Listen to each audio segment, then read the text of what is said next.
mga kachika, noong nakaraang linggo nga ay nagkita-kita nga ang magkakaibigang Sunshine Cruz, Rupa Gutierrez, Bina Morales, Carla Estrada at Donita Rose dahil nga sa pagbabalik nga ng kanilang kaibigan na si Donita. At the same time ay nanood nga sila ng concert nito.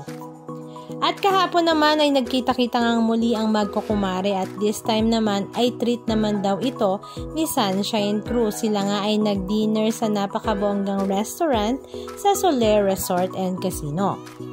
Present nga sila Rupa Gutierrez, Donita Rose, Carla Estrada, Sunshine Cruz at Rupa May Quinto.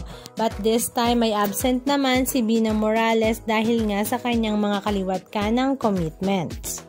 Ibang klase nga ang magkukumareng ito dahil iba't iba man ang kanilang tinahak na karera ay talaga namang solid pa rin nga ang kanilang pagkakaibigan. Hindi man sila araw-araw magkakasama ay talaga namang mapapasana all ka na nga lang at mapapasabi ng #friendshipgoals. At ang caption nga ni Rupa Gutierrez ay, "A night of amazing foods, endless laughters and stories that took us back to our younger years.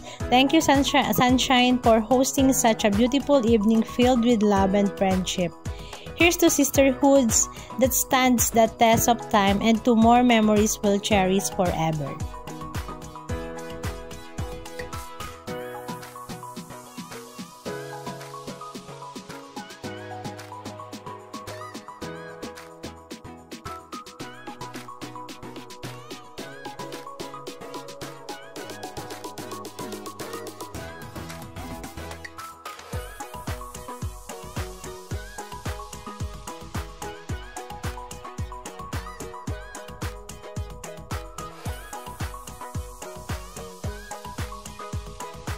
Anong masasabi nyo mga kachika? Just comment down below. And please don't forget to subscribe. Thank you!